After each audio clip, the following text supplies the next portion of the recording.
시장 골목 백반집에 매일 같은 시간 허름한 옷차림의 소년이 찾아왔습니다. 주문은 늘 같았어요. 도시락 50개. 석 달 동안 하루도 빠지지 않던 어느 날 소년이 낸 지폐 한 장에서 사장님은 네 글자를 발견합니다. 살려주세요. 그날 밤 사장님은 가게 문을 닫고 경찰서로 뛰어가는데요. 본 영상은 감동적인 사연을 가상으로 표현한 작품입니다. 무료로 할 수 있는 구독과 좋아요를 눌러주시면 영상을 만드는데 힘이 됩니다. 시작하기 전에 어느 지역에서 듣고 계신지 댓글로 알려주시면 그곳으로 행복을 보내드리겠습니다. 이야기 시작하겠습니다. 안녕하세요. 저는 김정숙이라고 합니다. 올해 나이 52, 서울 변두리 시장 골목에서 작은 백반집을 운영하고 있어요. 그런데 말이에요. 저는 지금 경찰서에 앉아 있습니다. 제 손에는 구겨진 10,000원짜리 지폐 한 장이 쥐어져 있어요. 이 지폐에는 볼펜으로 갈겨 쓴 네 글자가 적혀 있습니다. 살려주세요. 이 네 글자가 제 인생을 송두리째 뒤집어 놓을 줄은 1시간 전까지만 해도 몰랐어요. 이 이야기를 처음부터 해드릴게요. 저의 백반집은 시장 골목 끝자락에 있어요. 간판도 허름하고 테이블도 4개뿐인 작은 식당입니다. 메뉴는 딱 하나 5,000원짜리 백반이에요. 된장찌개에 나물 서너 가지, 김치, 그리고 밥 한 공기. 특별할 것 없는 밥이지만 저는 이 밥을 20년 넘게 짓고 있어요. 새벽 5시에 일어나 쌀을 씻고 국을 끓이고 나물을 무쳐서 아침 7시에 문을 엽니다. 시장 상인분들이 하나둘 들어오시면 그때부터 하루가 시작되는 거예요. 제 단골 손님은 대부분 이 시장에서 일하시는 분들이에요. 과일 가게 아저씨, 생선 가게 아주머니, 철물점 할아버지까지. 혼자 오셔서 말없이 밥을 드시는 분들도 많아요. 저는 그분들에게 밥 한 공기를 더 퍼드리면서 이게 제가 할 수 있는 전부라고 생각하며 살아왔습니다. 제 인생이 평탄하기만 했던 건 아니에요. 15년 전 저는 아들을 잃었습니다. 2살이었어요. 시장에서 장사하는 동안 잠깐 한눈판 사이에 아이가 사라졌어요. 경찰에 신고하고 전단지를 붙이고 텔레비전에 나가서 울며 호소도 했지만 아이는 끝내 찾지 못했습니다. 실종이라는 단어가 제 인생의 가장 무거운 짐이 되었어요. 남편은 아이를 잃은 충격으로 건강이 나빠져 몇 해 뒤 세상을 떠났고 저 혼자 남았습니다. 백반집을 계속한 건 밥을 지어야 살 수 있었기 때문이에요. 슬퍼할 틈이 없었다고 하면 거짓말이지만 손을 멈추면 무너질 것 같아서 쉬지 않고 움직였어요. 새벽에 쌀을 씻으면서 울고 국을 끓이면서 울고 그래도 손님에게 밥을 내어드릴 때만큼은 웃었습니다. 그게 저의 20년이었어요. 석 달 전 그 소년이 처음 가게에 나타났습니다. 오후 2시쯤이었어요.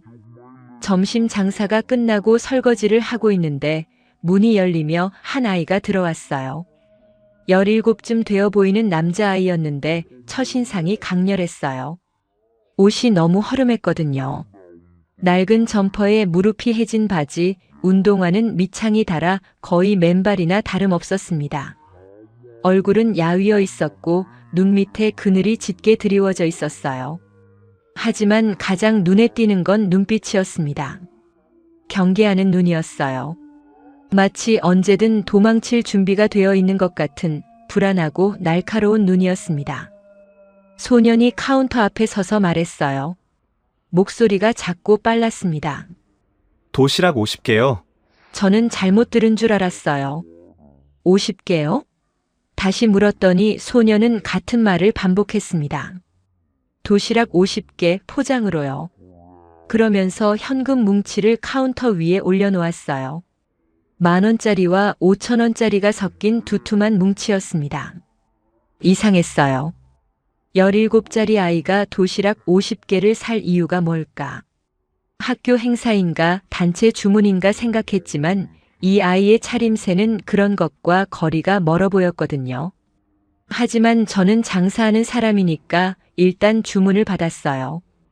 밥을 새로 짓고 반찬을 담아 50개의 도시락을 싸는데 2시간이 넘게 걸렸습니다.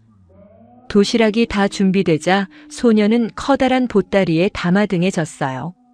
50개의 도시락 무게가 상당할 텐데 야윈 어깨가 위태롭게 기울었지만 소녀는 아무 말 없이 가게를 나갔습니다. 저는 소년의 뒷모습을 바라보다가 한 가지를 발견했어요. 소년의 손등에 긴 상처 자국이 있었다는 걸요. 긁힌 정도가 아니라 날카로운 것에 베인 듯한 깊은 상처였어요. 다음 날도 그 다음 날도 소년은 같은 시간에 나타났습니다. 매일 오후 2시 도시락 50개 현금 결제. 한 번도 빠짐없이요. 소년은 늘 같은 옷을 입고 있었고 늘 같은 경계하는 눈빛이었고 늘 같은 말만 했어요. 도시락 50개요. 그 외에는 한마디도 하지 않았습니다. 저는 소년이 올 때마다 반찬을 조금 더 넉넉히 담아줬어요. 국물 반찬 대신 볶음 반찬을 넣어 흘리지 않게 했고 밥은 꾹꾹 눌러 더 많이 담았습니다. 한 번은 따뜻한 국을 봉지에 넣어 따로 건네줬는데 소년이 잠깐 멈칫하더니 고개를 살짝 숙였어요. 감사 인사를 하려는 것 같았지만 끝내 말은 하지 않았습니다. 그 대신 눈빛이 아주 잠깐 부드러워졌어요. 1초도 안 되는 짧은 순간이었지만 저는 그걸 봤습니다. 한 달, 2달, 석 달이 지나면서 저는 점점 불안해졌어요. 이 아이에게 무슨 사정이 있는 건지, 도시락 50개를 매일 어디로 가져가는 건지, 손등의 상처는 왜 계속 늘어나는 건지 물어보고 싶었지만 소년의 눈빛이 저를 막았어요. 묻지 마세요 라고 말하는 것 같은 눈이었거든요. 그리고 오늘 석 달째 되는 날이었습니다. 소년이 평소처럼 도시락 50개를 가져가고 난 뒤 저는 계산대를 정리하다가 지폐 한 장에서 눈을 뗄 수 없었어요. 10,000원짜리 지폐의 가장자리 여백 부분에 파란 볼펜으로 뭔가가 적혀 있었거든요. 처음에는 낙서인 줄 알았어요. 하지만 자세히 보니 글씨였습니다. 흔들리는 손으로 급하게 쓴 것 같은 삐뚤빼뚤한 4글자. 살려주세요. 저는 그 지폐를 들고 한참을 서 있었습니다. 손이 떨렸어요. 이 글씨를 쓴 사람이 소년인지 다른 누군가인지는 알 수 없었지만 이 4글자가 장난이 아니라는 건 느낌으로 알 수 있었어요. 석 달 동안 매일 경계하는 눈으로 도시락을 사가던 그 소년의 얼굴이 떠올랐습니다. 야윈 얼굴, 상처투성이 손등, 그리고 한 번도 웃지 않았던 입. 저는 가게 문을 닫고 경찰서로 뛰어갔어요. 숨이 찼지만 멈출 수 없었습니다. 경찰서에 도착해서 지폐를 내밀며 말했어요.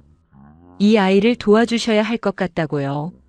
지금 저는 이 차가운 의자에 앉아 경찰분의 질문에 대답하고 있습니다. 소년이 어떻게 생겼는지, 몇 시에 오는지, 어느 쪽으로 가는지를 말하고 있어요. 그런데 가슴 한쪽이 이상하게 아픕니다. 이유를 모르겠어요. 그냥 그 아이의 야윈 어깨에 도시락 보따리가 올려져 있던 모습이 자꾸 떠올라서 자꾸만 눈물이 나려고 해요. 이 지폐의 4글자가 어떤 세상을 열게 될지 그때의 저는 아직 몰랐습니다. 신고를 하고 나서 이틀이 지났는데 소녀는 나타나지 않았습니다. 석 달 동안 하루도 빠지지 않던 아이가 갑자기 사라진 거예요. 오후 2시가 되면 저는 가게 문 쪽을 바라봤어요. 2시 10분, 2시 반, 3시. 문은 열리지 않았습니다. 경찰에서 연락이 왔어요. 지폐만으로는 수사가 어렵다고 소년의 신원을 확인할 수 있는 정보가 더 필요하다고 했습니다. 이름도 전화번호도 사는 곳도 모르는 아이를 어떻게 찾느냐고요. 저는 경찰분에게 매달렸어요. 그 아이가 위험할 수 있다고 살려달라는 글을 쓰는 아이를 그냥 놔두면 안 된다고요. 하지만 경찰은 좀 더 기다려보자는 말만 되풀이했습니다. 셋째 날 밤 저는 가게 불을 끄고도 한참 동안 앉아 있었어요. 계산대 위에 그 지폐를 올려놓고 바라봤습니다. 살려주세요. 이 4글자를 쓸 때 이 아이의 손이 얼마나 떨렸을까? 지폐에 글씨를 쓴다는 건 다른 방법이 없었다는 뜻이잖아요. 전화도 편지도 인터넷도 쓸 수 없는 상황에서 돈에 글씨를 새겨 누군가 봐주기를 바란 거예요. 석 달 동안 매일 도시락 값을 치르면서 그중 한 장이라도 제 눈에 띄기를 기도했던 거겠죠. 석 달이나 걸렸어요. 제가 석 달 동안이나 그 글씨를 못 본 거예요. 그 생각에 가슴이 무너지는 것 같았습니다. 저는 다음 날부터 직접 움직이기로 했어요. 경찰이 못 찾는다면 제가 찾아야죠. 백반집 아줌마가 뭘 할 수 있겠느냐고 생각하실 수도 있지만 저에게는 한 가지 단서가 있었어요. 소년이 도시락을 가지고 가는 방향이요. 석 달 동안 매일 같은 시간에 와서 같은 방향으로 걸어갔거든요. 시장 골목을 나가서 왼쪽으로 큰 길을 건너 버스 정류장 쪽으로요. 저는 그 길을 따라 걸었습니다. 버스 정류장에서 어떤 버스를 탔는지 기억을 더듬었어요. 한 번은 소년이 나간 뒤 가게 앞에서 방향을 확인하려고 따라 나갔던 적이 있었거든요. 그때 소년은 외곽으로 가는 버스에 올라탔어요. 저도 같은 노선 버스를 탔습니다. 버스는 도시를 벗어나 외곽으로 향했어요. 풍경이 바뀌기 시작했습니다. 높은 건물 대신 낮은 창고들이 보였고 사람들 대신 트럭들이 지나다녔어요. 종점 근처에서 내려 주변을 둘러보는데 아무것도 없었어요. 공장 지대처럼 보이는 허름한 건물들만 줄지어 서 있었습니다. 이런 곳에 소년이 올 이유가 있을까 싶었어요. 사흘을 더 다녔습니다. 매일 점심 장사를 마치고 버스를 타고 그 동네를 돌아다녔어요. 공장 담을 따라 걷고 골목을 헤매고 사람이 있을 법한 곳을 찾았습니다. 그러다 넷째 날 저녁 한 건물 앞에서 멈췄어요. 폐공장처럼 보이는 건물이었는데 창문이 모두 신문지와 검은 비닐로 막혀 있었습니다. 밖에서는 안이 전혀 보이지 않았어요. 그런데 이상한 점이 있었어요.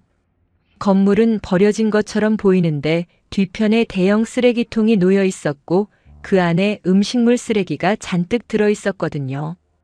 사람이 없는 건물에서 음식물 쓰레기가 나올 리가 없잖아요. 저는 건물 뒤로 돌아가 봤어요. 철조망 사이로 작은 틈이 있었는데 그 틈으로 건물 안쪽이 살짝 보였습니다. 어두웠지만 희미한 불빛이 새어나오고 있었어요. 귀를 기울이니 기계 돌아가는 소리가 들렸습니다. 웅웅거리는 낮은 소리, 그리고 그 사이에 섞여 있는 사람의 기침 소리. 심장이 빠르게 뛰었어요. 더 가까이 다가가고 싶었지만 무서웠습니다. 52살 백반집 아줌마가 혼자 이런 곳에 서 있는 게 위험하다는 건 알고 있었어요. 하지만 돌아갈 수 없었습니다. 살려주세요라고 쓴 아이가 이 안에 있을 수도 있으니까요. 저는 경찰에 다시 전화했어요. 이번에는 주소를 정확히 알려드릴 수 있었습니다. 건물 위치, 창문이 막혀 있다는 것, 안에서 기계 소리와 사람 소리가 난다는 것까지 모두 말씀드렸어요. 경찰이 출동하겠다고 했습니다. 1시간 뒤 경찰차가 왔어요. 수사관분들이 건물 문을 열었을 때 저는 뒤편에서 지켜보고 있었습니다. 문이 열리는 순간 안에서 쏟아져 나온 것은 빛이 아니라 냄새였어요. 습기와 기름과 땀이 섞인 사람이 오래 갇혀 있었을 때 나는 그 냄새요. 안으로 들어간 경찰분들이 소리를 질렀습니다. 사람들을 발견한 거예요. 저는 경찰분의 허락을 받고 안으로 들어갔어요. 그리고 두 눈으로 직접 봤습니다. 좁은 공장 안에 아이들이 있었어요. 10명, 20명, 30명이 넘는 아이들이 기계 앞에 앉아 있거나 바닥에 쓰러져 있었습니다. 어린아이는 10살 정도, 큰 아이는 18 정도로 보였어요. 모두 야위어 있었고 옷은 찢어져 있었고 손에는 상처가 가득했습니다. 어떤 아이는 저를 보고 겁에 질린 눈으로 뒤로 물러섰고 어떤 아이는 멍하니 앉아 반응이 없었어요. 이 아이들이 감금되어 일을 하고 있었던 거예요. 먹지도 못하고 나가지도 못하고 이 어두운 공장 안에서요. 그리고 저는 깨달았습니다. 도시락 50개의 의미를요. 소녀는 자기가 먹으려고 도시락을 산 게 아니었어요. 이 아이들을 먹이기 위해서였습니다. 자기도 이 안에 갇혀 있으면서 유일하게 바깥에 나갈 수 있는 시간에 도시락을 사서 돌아온 거였어요. 50개. 이 안에 있는 아이들 전부에게 한 개씩 돌아가는 수였던 거예요. 이 아이가 석 달 동안 매일 무거운 보따리를 지고 돌아온 이유가 배고픈 동생들에게 밥을 먹이기 위해서였다니요. 제가 넉넉히 담아준 반찬이 밥을 꾹꾹 눌러 담아준 그 밥이 이 아이들의 하루 유일한 끼니였던 거예요. 저는 그 자리에서 주저앉아 울었습니다. 아이고 아이고. 시장 바닥에서도 울어본 적 없는 사람이 폐공장 한가운데서 소리내어 울었어요. 아이들이 하나둘 구급차에 실려 병원으로 옮겨졌습니다. 하지만 소녀는 보이지 않았어요. 마지막 아이까지 확인했는데 소년이 없었습니다. 경찰에 물었더니 상태가 심한 아이 몇 명이 먼저 다른 병원으로 이송되었다고 했어요. 소년도 그중 하나일 거라고요. 다음 날 아침 경찰에서 연락이 왔습니다. 소년이 입원한 병원을 알려주셨어요. 영양실조와 과로로 쓰러져 있지만 생명에는 지장이 없다고요. 저는 가게 문을 닫고 병원으로 달려갔습니다. 병실 문을 열었을 때 소녀는 침대에 누워 자고 있었어요. 하얀 시트 위에 누워있는 모습이 너무 작아 보였습니다. 석 달 동안 매일 봤던 얼굴인데 병원 침대 위에서 보니 이렇게 어린 아이였구나 싶었어요. 목에 뭔가 걸려있는 게 보였습니다. 가늘고 낡은 줄에 작은 은색 펜던트가 달려 있었어요. 저는 그 목걸이를 보는 순간 심장이 멈추는 줄 알았습니다. 그 펜던트를요. 저는 알고 있었어요. 세상 어디서든 알아볼 수 있었어요. 15년 전 2살이던 제 아들 목에 걸어줬던 바로 그 목걸이였거든요. 목걸이를 본 순간부터 제 손이 멈추질 않았어요. 온몸이 떨렸습니다. 가늘고 낡은 은색 줄에 매달린 작은 펜던트, 별 모양이었어요. 뒷면에 작은 글씨가 새겨져 있었습니다. 준호야 사랑해. 15년 전 시장 귀금속 가게에서 글자를 새겨달라고 부탁했던 게 바로 저였거든요. 세상에 이런 우연이 있을까요? 아니, 우연이라고 부르기엔 너무 잔인했어요. 석 달 동안 매일 제 가게에 와서 도시락을 사갔던 그 소년이 15년 전 제품에서 사라진 제 아들일 수 있다니요.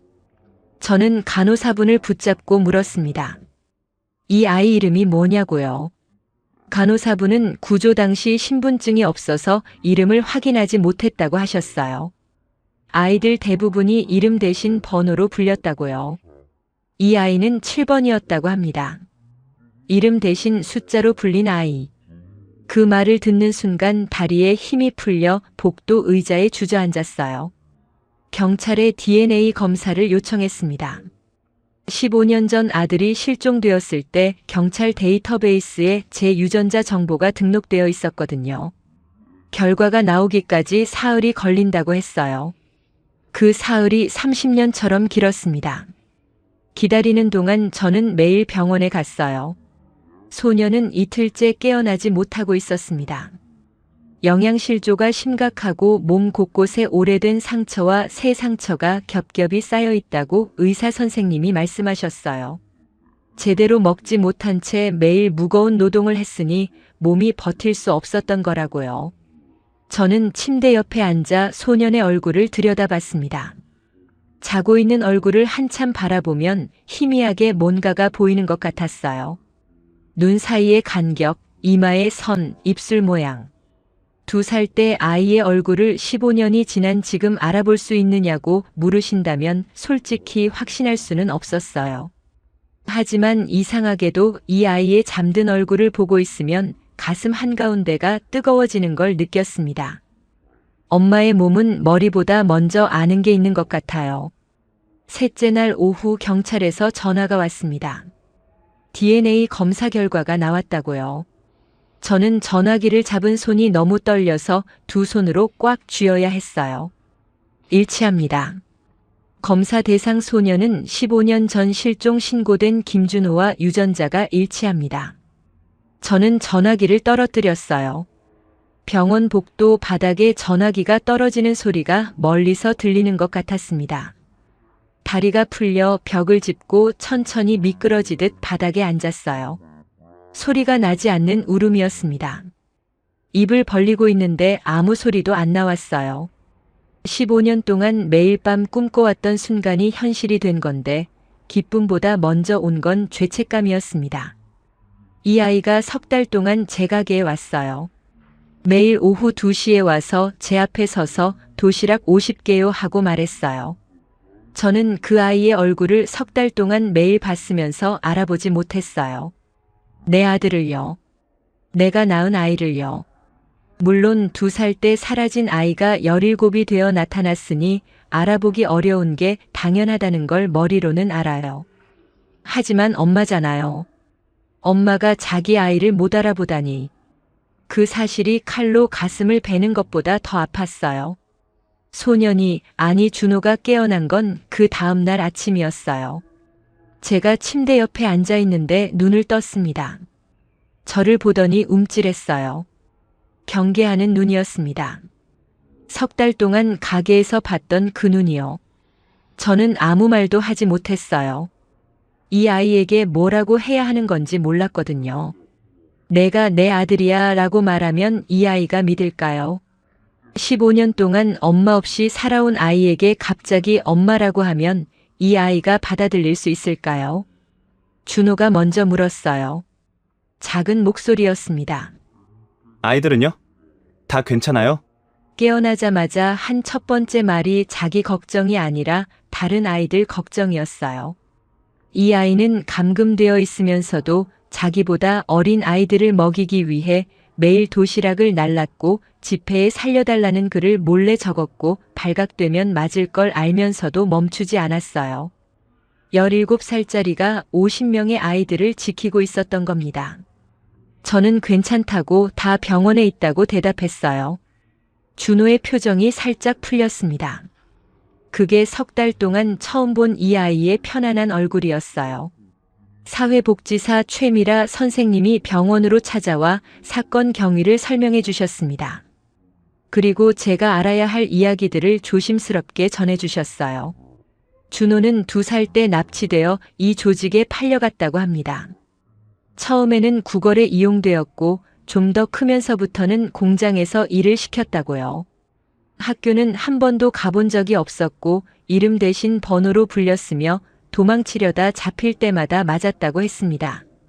손등의 상처가 그 흔적이었어요.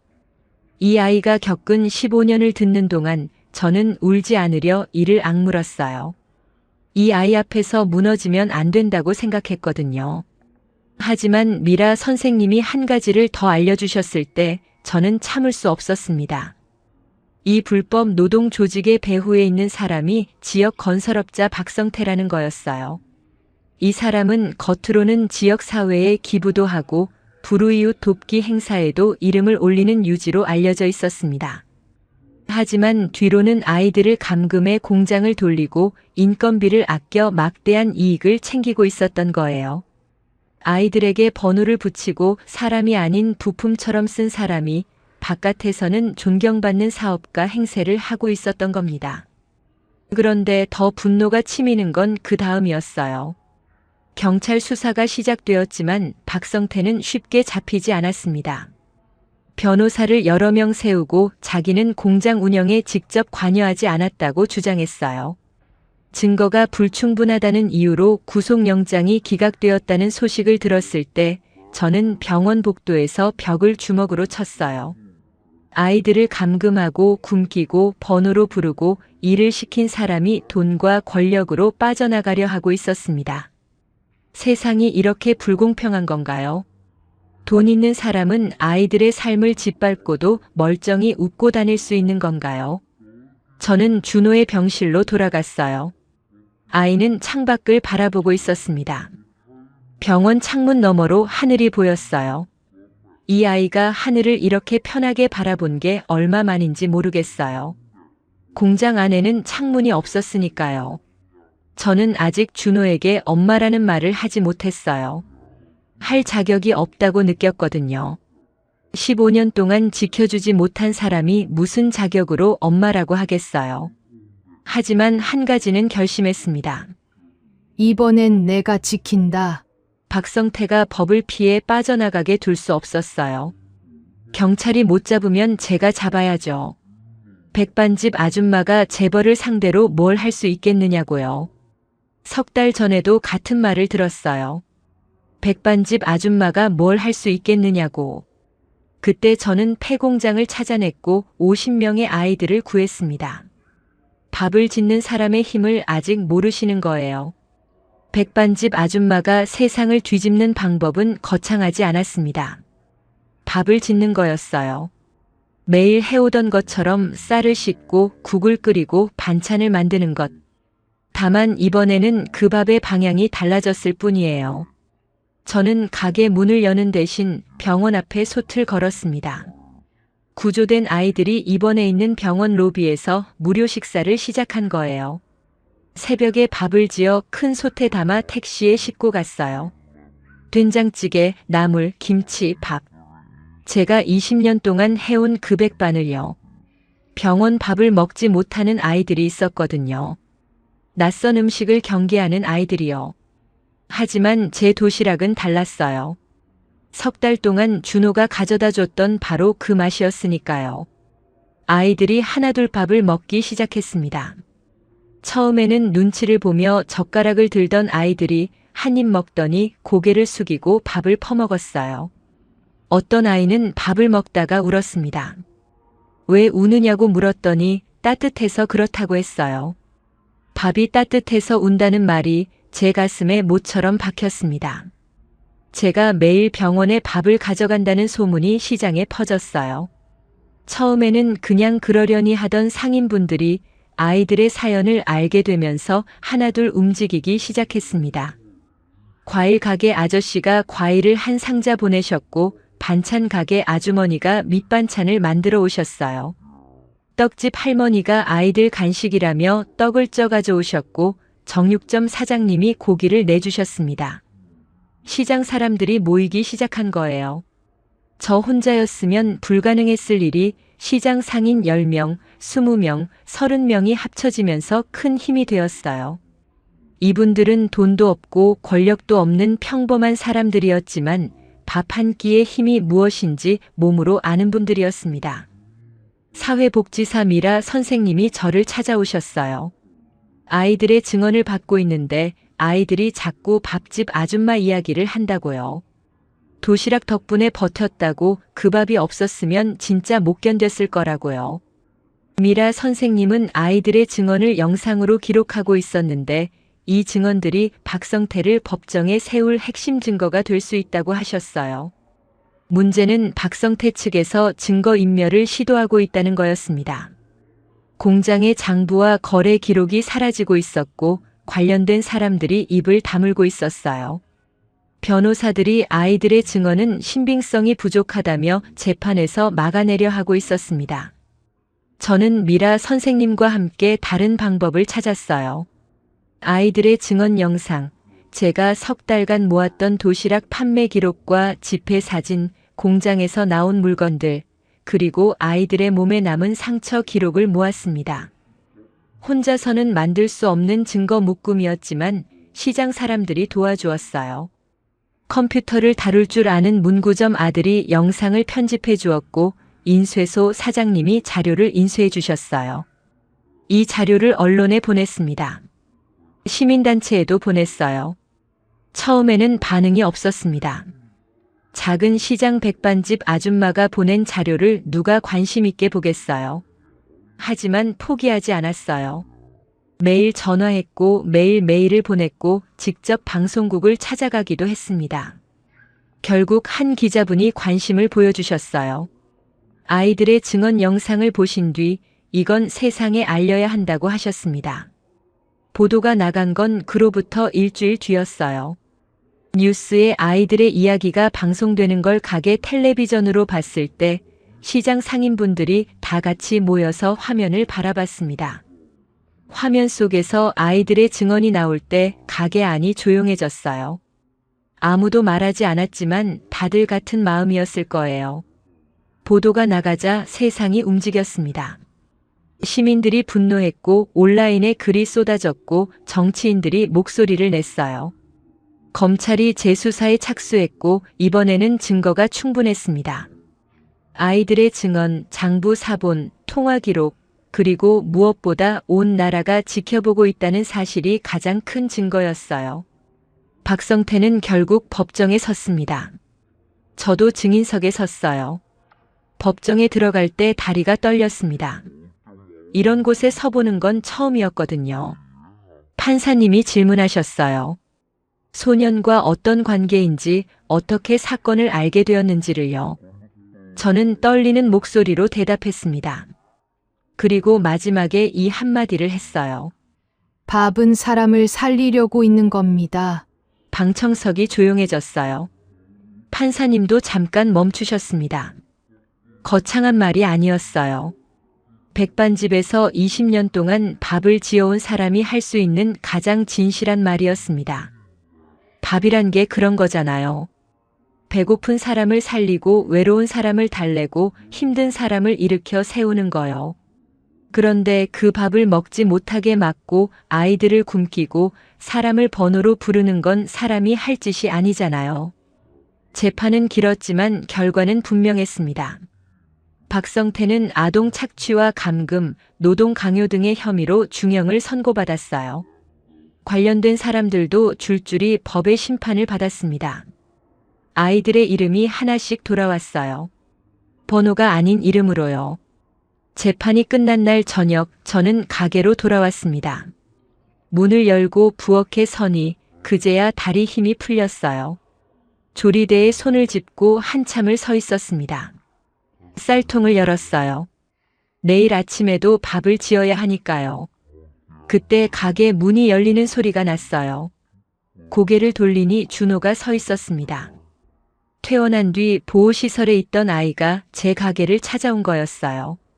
석 달 전처럼 허름한 옷이 아니라 깨끗한 옷을 입고 있었지만 경계하는 눈빛은 아직 남아 있었어요. 준호가 카운터 앞에 섰습니다. 석 달 전과 같은 자리였어요.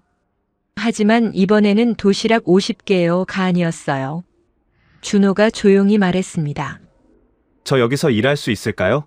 저는 그 한마디를 듣고 한참 동안 준호를 바라봤어요. 이 아이에게 아직 엄마라고 말하지 못했습니다. 할 자격이 있는지 아직 모르겠어요. 하지만 이 아이가 제 곁에 있고 싶다는 뜻을, 밥 짓는 곳에서 함께 있고 싶다는 뜻을 전해온 거잖아요. 저는 고개를 끄덕이고 앞치마 하나를 꺼내 건네줬습니다. 준호가 어색하게 앞치마를 두르는 걸 보면서 눈물이 차올랐지만 참았어요. 이 아이 앞에서 또 울면 안 될 것 같았거든요. 다음 날 아침 저와 준호는 나란히 부엌에 섰습니다. 쌀을 씻고 국을 끓이고 반찬을 만들었어요. 준호는 서툴렀지만 열심히 따라했어요. 제가 쌀을 씻는 모습을 옆에서 지켜보다가 똑같이 따라하더라고요. 그 모습이 2살 때 제 옆에서 물장난 치던 모습과 겹쳐 보여서 숨이 막힐 뻔했어요. 도시락을 포장하는 시간이 됐습니다. 이번에는 구조된 아이들에게 보내는 도시락이었어요.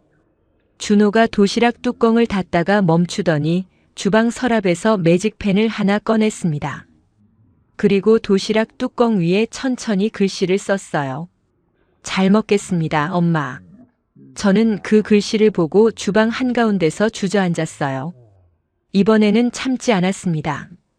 소리내어 평생 모아둔 눈물을 다 쏟아내듯 울었어요. 준호가 알고 있었던 거예요. 자기가 누구인지를요. 목걸이를 간직한 이유도, 제 가게를 찾아온 이유도, 석 달 동안 매일 온 이유도.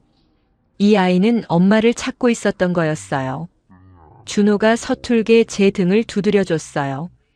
2살 때 제가 이 아이 등을 토닥이던 것처럼 17살 아들이 52살 엄마의 등을 토닥이고 있었습니다. 백반집 주방에 아침 햇살이 들어오고 있었어요.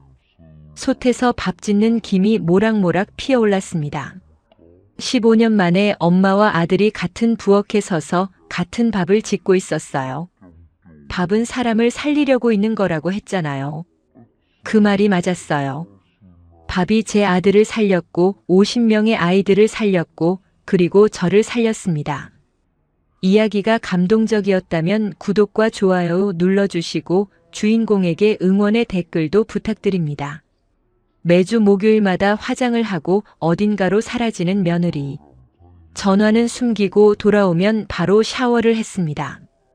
바람이라고 확신한 시어머니는 결국 며느리를 미행했어요. 버스를 타고 도착한 곳은 도시 외곽의 한 병원이었습니다. 병실 문틈으로 본 순간 시어머니는 그 자리에 주저앉고 마는데요. 본 영상은 감동적인 사연을 가상으로 표현한 작품입니다. 무료로 할 수 있는 구독과 좋아요를 눌러주시면 영상을 만드는데 힘이 됩니다. 시작하기 전에 어느 지역에서 듣고 계신지 댓글로 알려주시면 그곳으로 행복을 보내드리겠습니다. 이야기 시작하겠습니다. 안녕하세요. 저는 정말순이라고 합니다. 올해 나이 68, 평범한 할머니예요. 그런데 말이에요. 저는 요즘 며느리를 미행하고 있습니다. 68 먹은 시어머니가 며느리 뒤를 밟는다니 드라마에서나 나올 법한 이야기죠. 저도 제가 이러고 있는 게 믿기지 않아요. 하지만 사람이 의심이라는 게 한번 시작되면 걷잡을 수가 없더라고요. 불씨 하나가 마른 풀밭에 떨어지면 순식간에 번지잖아요. 제 마음이 지금 딱 그래요. 저에게는 아들이 둘 있습니다. 큰아들 준호는 올해 40이고 둘째 민수는 35이에요. 준호는 어릴 때부터 듬직하고 성실한 아이였어요. 말수가 적지만 해야 할 일은 묵묵히 하는 참 믿음직한 아들이었습니다. 회사를 다니면서 집안 살림에도 보탬을 줬고 35세 김서연이라는 여자와 결혼해서 저와 함께 살고 있어요. 둘째 민수는 형과 달리 입이 달고 빈틈없는 아이였어요. 어릴 때부터 엄마한테 잘 보이는 법을 알았고 제가 무엇을 좋아하는지 귀신같이 알아채는 아이였습니다. 민수는 따로 살고 있지만 자주 찾아와서 용돈도 드리고 맛있는 것도 사다 주고 저를 챙겨줬어요. 솔직히 말하면 저는 며느리 서연이를 그다지 좋아하지 않았어요. 아들이 데려왔을 때부터 묘하게 마음에 안 들었습니다. 특별히 잘못한 건 없었어요. 공손했고 집안일도 잘했고 저한테 대들거나 불평한 적도 없었습니다. 그런데 뭐라고 해야 할까요? 제 아들을 빼앗긴 느낌이라고나 할까요? 준호가 결혼하고 나서부터 저보다 서연이 편을 들 때가 생기기 시작했거든요. 엄마보다 아내 편을 드는 아들이 서운했고 그 서운함이 며느리에 대한 묘한 감정으로 쌓여갔어요. 하지만 함께 살면서 큰 문제 없이 지내왔습니다. 준호가 중간에서 잘 해줬으니까요. 그런데 한 달 전쯤부터 서연이의 행동이 달라지기 시작했어요. 처음 이상하다고 느낀 건 목요일이었습니다. 서연이가 아침부터 화장을 하더라고요. 평소에는 간단히 선크림만 바르고 나가는 아이가 거울 앞에 앉아 꼼꼼하게 화장을 하고 있었어요. 입술도 바르고 눈썹도 그리고 향수까지 뿌렸습니다. 저는 거실에서 슬쩍 바라보면서 물었어요. 어디 가느냐고요. 서연이는 잠깐 멈칫하더니 친구를 만난다고 대답했습니다. 그게 전부였어요. 그런데 그 다음 주 목요일에도 그 다음 목요일에도 같은 일이 반복되었어요.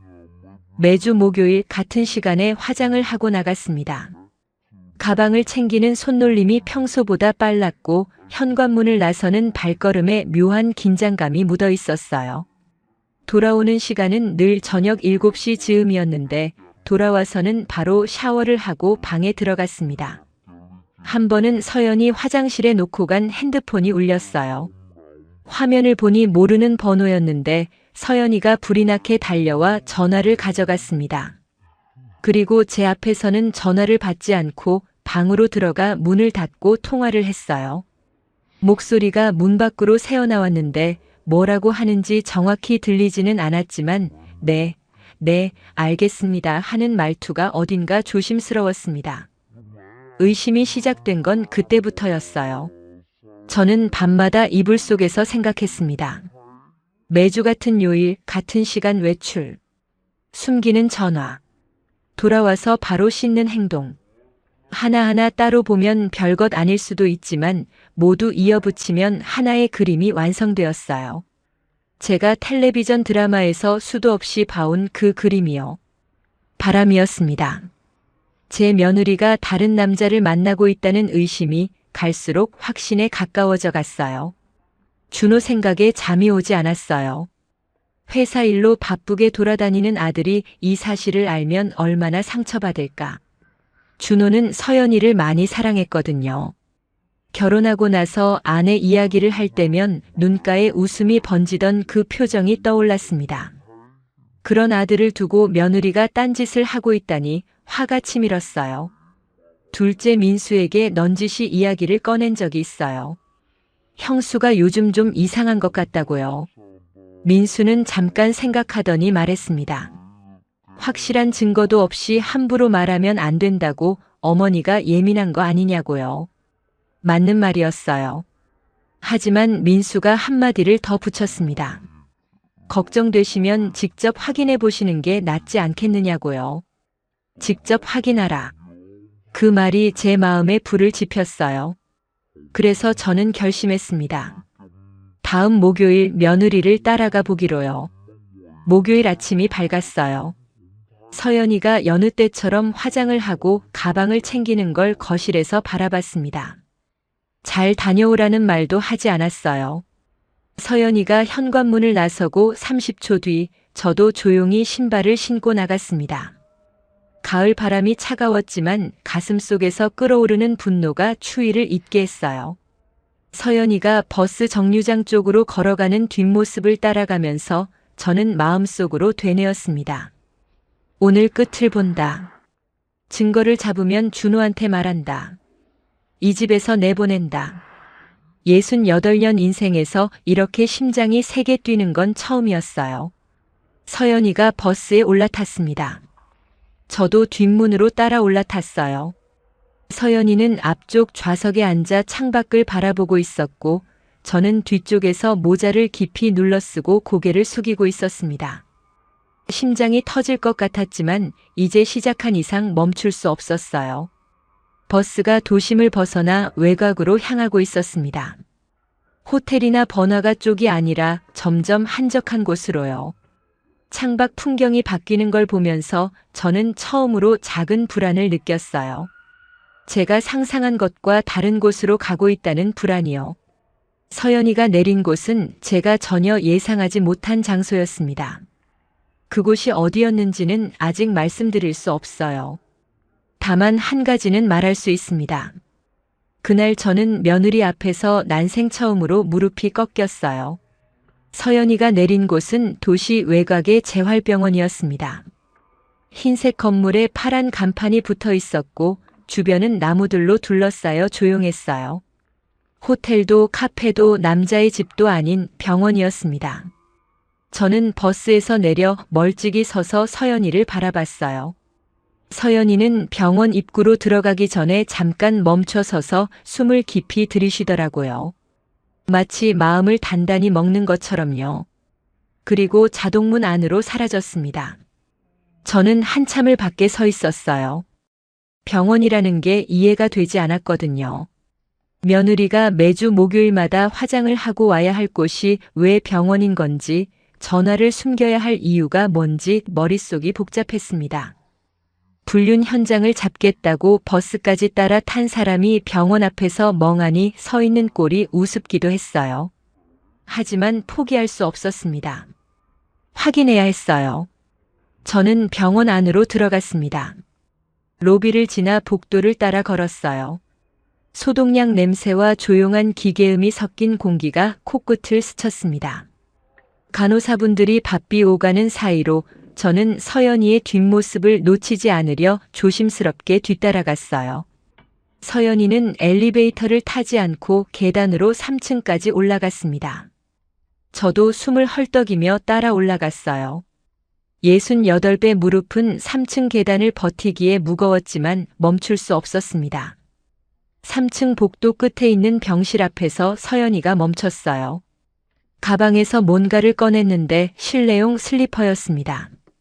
구두를 벗고 슬리퍼로 갈아 신는 모습이 익숙해 보였어요. 한두 번 온 사람의 동작이 아니었습니다.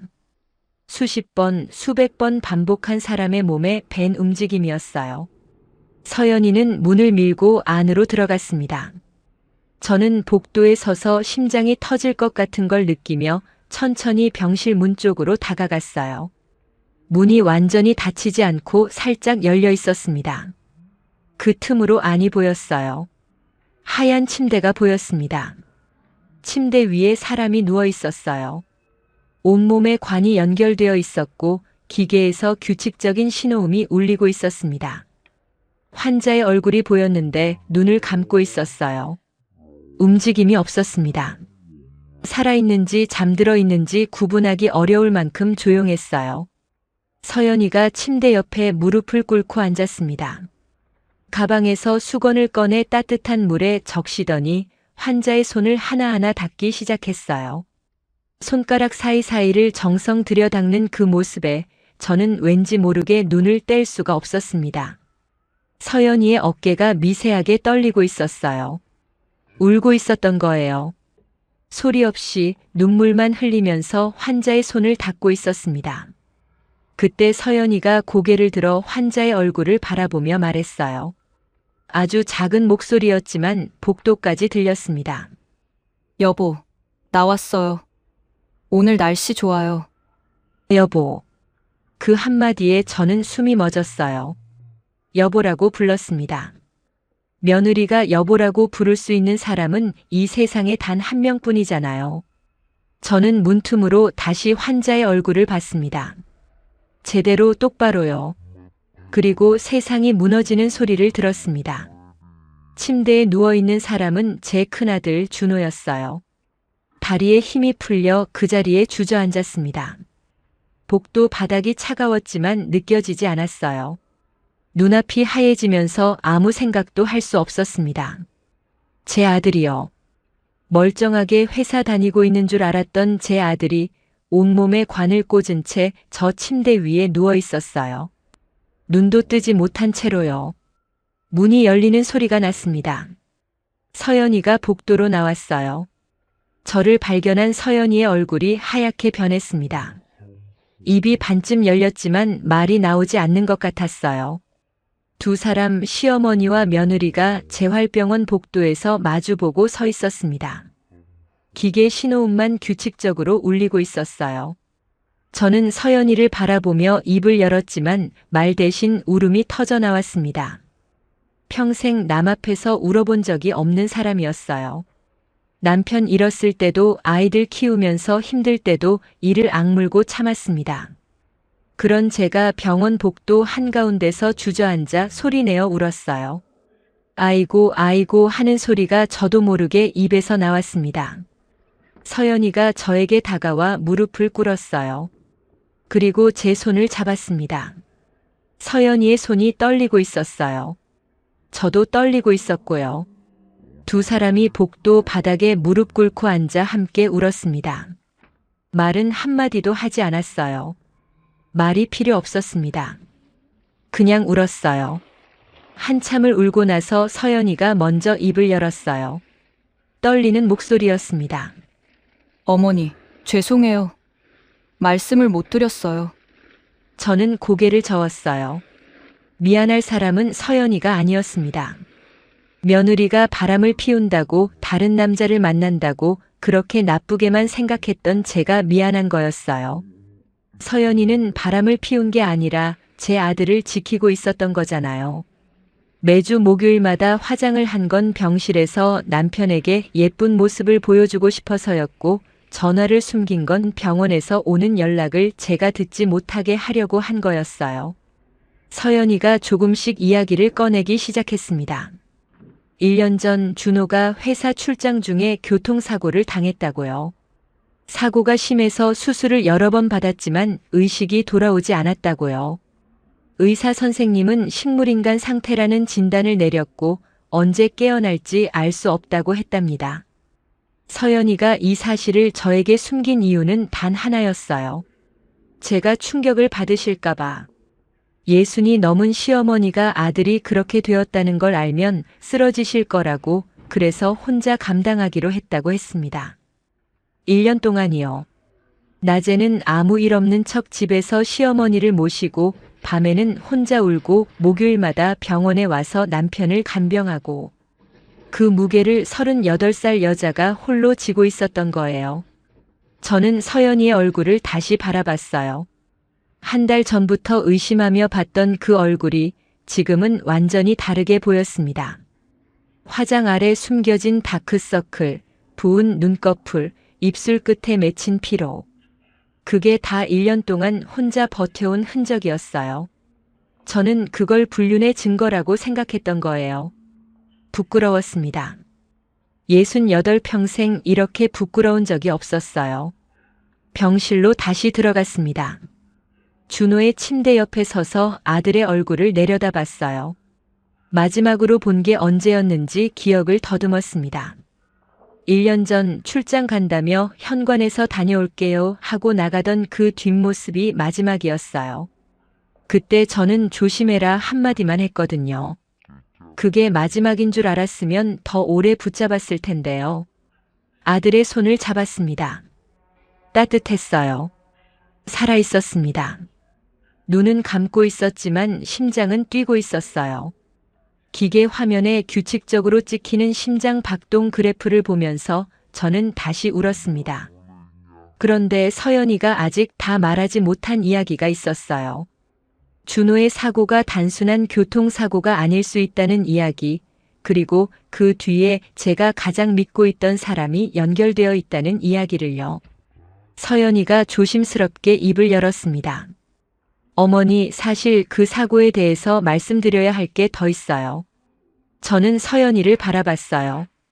서연이의 눈에 분노와 두려움이 동시에 어려 있었습니다. 아직 이 이야기의 끝이 아니라는 걸 그 눈빛이 말해주고 있었어요. 제가 평생 가장 믿었던 사람은 둘째 아들 민수였습니다. 그 아이가 이 모든 일의 뒤에 있었다는 걸 알게 되었을 때 저는 세상에서 가장 바보 같은 엄마가 된 기분이었어요. 서연이가 병실 안작은 의자에 저를 앉히고 천천히 이야기를 꺼내기 시작했습니다. 1년 동안 혼자 짊어지고 있던 것들을 처음으로 다른 사람에게 풀어놓는 거였어요. 서연이의 목소리는 차분했지만 손끝이 미세하게 떨리고 있었습니다. 1년 전 준호의 교통사고 소식을 처음 들은 건 서연이가 아니라 민수였다고 해요. 회사에서 민수에게 먼저 연락이 갔거든요. 형이 출장 중 사고를 당했다고 병원으로 오라고요. 민수가 병원에 도착했을 때 의사 선생님은 상태가 심각하다고 말씀하셨습니다. 수술은 했지만 의식이 돌아올지 장담할 수 없다고요. 그런데 민수가 병원에서 제일 먼저 한 일은 형 걱정이 아니었어요. 간호사분에게 사고 기록과 보험 관련 서류를 요청한 거였습니다. 서연이가 병원에 도착했을 때 민수는 이미 서류 뭉치를 들고 복도에서 전화를 하고 있었다고 해요. 그 모습이 이상했지만 서연이는 남편 상태에 정신이 없어서 넘어갔다고 했습니다. 문제는 그 다음에 벌어졌어요. 민수가 서연이에게 찾아와 말한 겁니다. 어머니한테는 알리지 말자고요. 어머니가 연세가 있으시니까 충격받으시면 건강이 위험하다고 형이 깨어나면 그때 말씀드리는 게 낫지 않겠느냐고요. 서연이는 고민했지만 결국 동의했어요. 저를 걱정해서요. 제가 쓰러질까봐 그랬던 거예요. 그래서 서연이는 1년 동안 거짓말을 했습니다. 준호가 해외 장기 출장을 갔다고 바빠서 연락이 뜸한 거라고요. 저는 그 말을 의심 없이 믿었어요. 준호가 원래 말수가 적은 아이였으니까 출장 중에 연락이 뜸한 것도 그러려니 했습니다. 며느리가 매주 외출하는 것만 의심했지 아들이 병원에 누워 있다는 건 꿈에도 몰랐어요. 서연이가 혼자 간병을 하는 동안 민수는 무엇을 하고 있었을까요? 서연이가 알게 된 건 사고 후 6달이 지났을 때였어요. 준호 명의로 된 회사 지분이 이상하게 줄어들고 있다는 걸 발견한 거예요. 서연이는 준호가 의식이 없는 동안 누가 지분을 건드릴 수 있는지 조사해 봤습니다. 흔적을 따라가니 끝에 민수가 있었어요. 민수는 형이 쓰러진 틈을 타서 형 명의의 회사 지분을 자기 이름으로 넘기고 있었던 거예요. 법적 대리인 서류를 위조해서요. 거기에 더해 준호에게 걸려있던 고액의 보험금도 노리고 있었습니다. 사망하거나 영구장애 판정이 나면 받을 수 있는 보험금이 상당했거든요. 저는 서연이의 이야기를 듣다가 한 가지가 걸렸어요. 사고 소식을 제일 먼저 들은 게 민수였다는 점, 그리고 서류를 그렇게 빠르게 준비할 수 있었다는 점이요. 서연이도 같은 의문을 가지고 있었습니다. 서연이가 조사를 더 해본 결과 소름 끼치는 사실이 드러났어요. 사고 당일 준호의 출장은 원래 예정에 없던 일이었습니다. 갑자기 잡힌 출장이었는데 그 출장을 준호에게 넘긴 사람이 바로 민수였어요. 같은 회사에서 일하고 있었거든요. 민수가 자기 출장을 형에게 대신 보낸 거였습니다. 그리고 사고가 난 그 도로는 공사 구간이 많아 위험하다고 사내에서도 알려져 있던 구간이었어요. 우연이라고 하기엔 겹치는 것이 너무 많았습니다. 직접 사고를 일으킨 건 아닐 수 있어요. 하지만 사고가 날 수 있는 상황을 만들어 놓고 사고가 난 뒤에는 가장 빠르게 움직여 자기 이익을 챙긴 거였습니다. 형이 쓰러진 걸 슬퍼한 게 아니라 기회로 본 거예요. 그리고 가장 무서운 건 서연이가 최근에 발견한 서류였어요. 민수가 병원 측에 치료 중단 동의서를 준비하고 있었다는 거예요. 보호자 자격으로 형의 치료를 중단시키려 한 겁니다. 치료가 중단되면 준호는 사망하게 되고 사망하면 보험금이 나오니까요. 제 둘째 아들이 제 큰아들의 생명줄을 끊으려 하고 있었던 겁니다. 저는 그 이야기를 듣고 한참 동안 아무 말도 하지 못했어요. 머릿속이 뒤집어지는 것 같았습니다. 민수를 떠올렸어요. 어릴 때 제 품에 안겨 엄마 하던 아이, 저한테 용돈을 드리면서 환하게 웃던 그 얼굴, 맛있는 거 사들고 집에 올 때마다 엄마 건강해야 한다고 말하던 그 목소리. 그게 전부 거짓이었던 건가요? 아니, 거짓이었는지 진심이었는지 모르겠어요. 다만 확실한 건 민수가 저에게 잘해왔던 이유 중에 순수한 효도만 있었던 건 아니었다는 거예요. 저를 자기 편으로 만들어 놓으면 나중에 유리하다는 걸 이 아이는 어릴 때부터 알고 있었던 거였어요. 제가 며느리를 의심하도록 부추긴 것도 민수였잖아요. 직접 확인해 보시라고 했던 그 한마디. 저는 그게 걱정해서 나온 말이라고 생각했는데 지금 돌이켜보면 다른 의도가 있었던 거였어요. 제가 서연이와 사이가 나빠지면 서연이가 알고 있는 진실이 제 귀에 들어올 가능성이 줄어드니까요. 시어머니와 며느리를 떼어놓으려 한 거였습니다. 저는 침대 위에 준호를 바라봤어요. 눈을 감고 있는 아들의 얼굴이 평화로워 보였지만 그 평화 아래에는 1년 동안 쌓인 비밀과 배신이 묻혀 있었습니다. 형을 위험에 빠뜨리고 형수를 고립시키고 어머니를 속이고 마지막에는 형의 생명까지 끊으려 한 동생. 같은 배에서 나온 형제가 그럴 수 있다는 게 믿기지 않았어요. 서연이가 제 손을 잡았습니다. 차갑고 떨리는 손이었어요. 이 아이가 1년 동안 혼자 이 모든 걸 감당하면서 얼마나 외롭고 무서웠을까요? 시어머니한테 의심까지 받으면서 아무에게도 말하지 못하고 매주 목요일마다 이 병원에 와서 남편의 손을 닦으면서요. 저는 서연이의 손을 꽉 잡았어요. 그리고 말했습니다. 이번엔 내가 네 편이다. 제 목소리가 떨렸지만 마음은 단단했어요. 68평생 아들들만 바라보고 살았습니다. 아들이면 다 좋은 줄 알았어요. 그런데 아들이 아들을 죽이려 하는 이 상황에서 제가 지켜야 할 사람은 피 한 방울 섞이지 않은 며느리였습니다. 서연이의 눈에서 눈물이 떨어졌어요. 1년 만에 처음으로 누군가 자기 편이라고 말해준 거였으니까요. 저도 울었습니다. 하지만 이번 눈물은 아까와 달랐어요. 슬픔이 아니라 결심의 눈물이었습니다.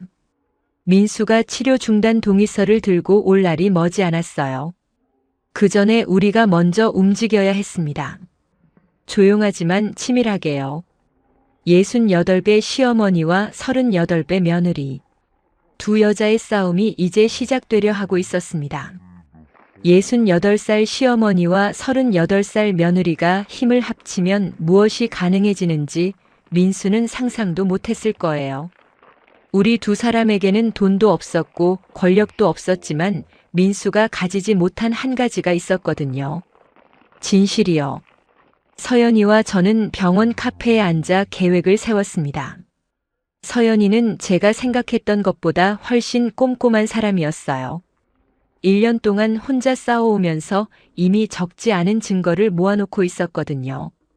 다만 시어머니인 제가 민수 편이라고 생각했기 때문에 어디에도 내놓지 못하고 혼자 품고 있었던 거였습니다. 서연이가 가방에서 갈색 봉투 하나를 꺼냈어요. 안에는 1년치 서류가 빼곡히 들어있었습니다. 준호의 사고 당시 통화 기록, 민수가 출장을 형에게 넘긴 사내 메일 캡처, 회사 지분 이전에 사용된 위조 서류 사본, 보험 서류를 조작한 정황이 담긴 기록들이었어요.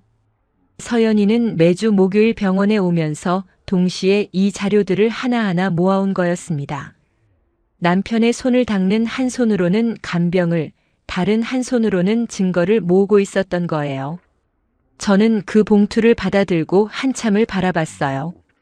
이 얇은 종이 뭉치 안에 제 둘째 아들의 인생이 달려있다는 게 실감이 나지 않았습니다.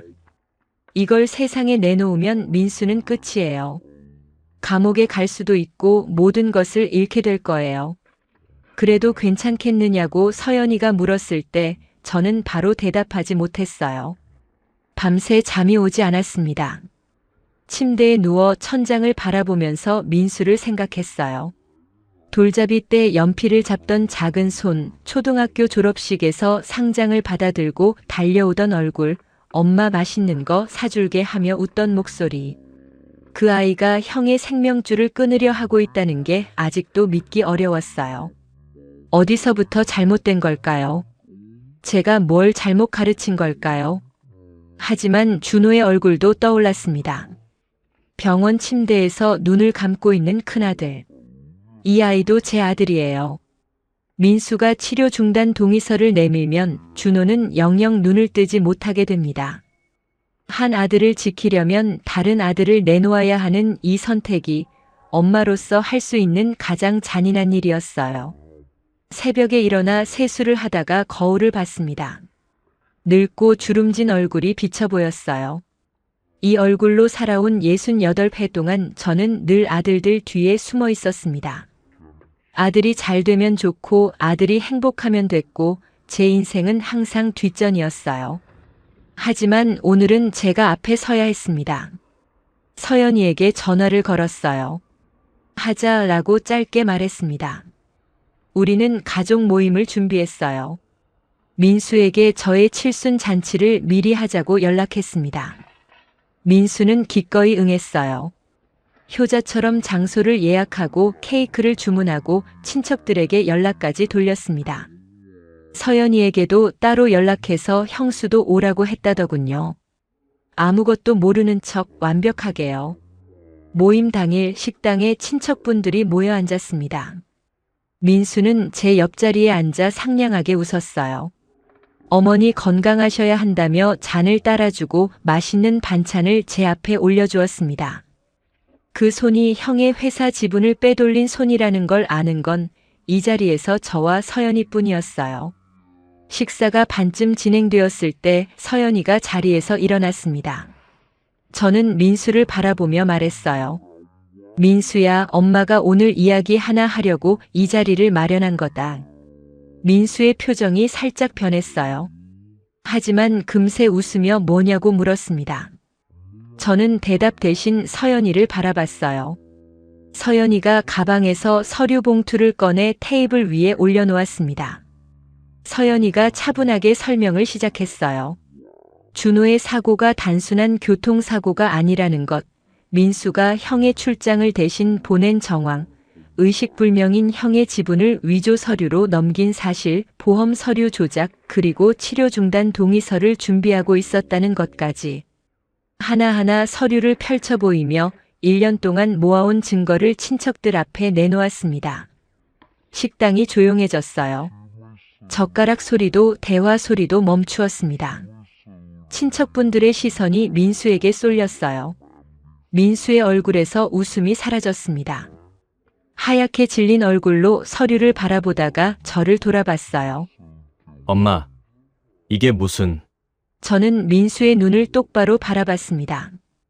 68년 인생에서 이 아이의 눈을 이렇게 차갑게 본 적은 없었어요. 하지만 병원 침대에 누워있는 준호의 얼굴이 떠오르면서 흔들리지 않았습니다. 내 형이 지금 어디 있는지 여기 사람들한테 말해봐라. 민수는 아무 말도 하지 못했어요. 입만 달싹거릴 뿐 소리가 나오지 않았습니다. 모든 것이 끝났다는 걸 그 순간 알았을 거예요.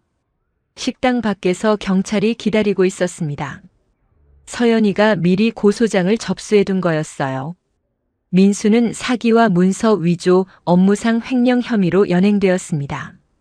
식당을 나서는 민수의 뒷모습을 바라보면서 저는 울지 않았어요. 눈물이 남아있지 않았거든요. 다만 가슴 한쪽이 텅 빈 것 같은 느낌이 들었습니다. 아들을 잃은 게 아니라 아들이라고 믿었던 환상이 깨진 거였어요.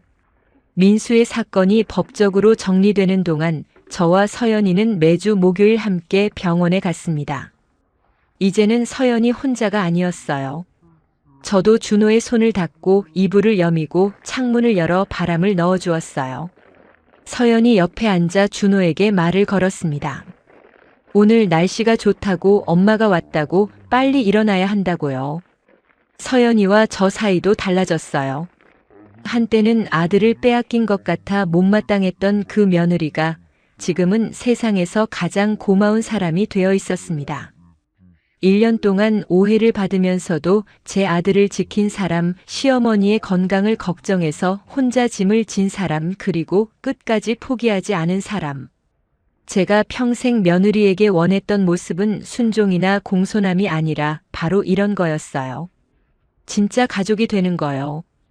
어느 목요일 오후 병원 창가에서 서연이와 나란히 앉아 밖을 바라보고 있었어요. 햇살이 병실 안으로 따스하게 들어오고 있었습니다. 저는 서연이의 손을 잡았어요. 며느리의 손을 먼저 잡은 건 처음이었습니다. 이제 너는 며느리가 아니라 내 딸이다. 서연이가 고개를 숙이며 울었어요. 소리 없이 어깨만 떨면서요. 1년 동안 참았던 것들이 그 한마디에 풀린 것 같았습니다. 저도 함께 울었어요. 이번에는 슬픔도 분노도 부끄러움도 아닌 눈물이었어요. 그냥 따뜻해서 나오는 눈물이었습니다. 그때였어요. 침대 쪽에서 아주 작은 소리가 났습니다. 기계음이 아니었어요. 서연이와 제가 동시에 고개를 돌렸습니다. 준호의 손가락이 움직이고 있었어요. 아주 미세하게 새끼 손가락이 꼼지락거리는 것이 보였습니다. 한 번, 두 번. 착각이 아니었어요. 분명히 움직이고 있었습니다. 서연이가 벌떡 일어나 준호의 손을 잡았어요. 저도 반대쪽 손을 잡았습니다. 두 사람이 양쪽에서 준호의 손을 잡고 바라보는데 준호의 눈꺼풀이 아주 천천히 떨렸어요. 저는 아들의 이름을 불렀습니다. 준호야, 엄마다, 눈 떠봐.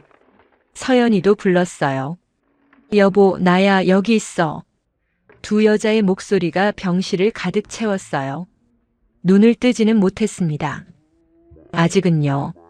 하지만 손가락은 분명히 움직였고 그건 1년 만에 처음 있는 일이었어요. 간호사분이 달려와 확인하시더니 좋은 신호라고 말씀해 주셨습니다. 의식이 돌아올 가능성이 있다고요. 확신할 수는 없지만 희망은 있다고요. 희망. 1년 동안 이 병실에서 가장 찾기 어려웠던 단어가 오늘 작은 손가락 하나의 움직임으로 돌아왔어요. 저는 서연이를 바라봤습니다. 서연이도 저를 바라봤어요. 두 사람 모두 눈물범벅이었지만 웃고 있었습니다. 아마 이 병원에서 가장 아름다운 장면이었을 거예요.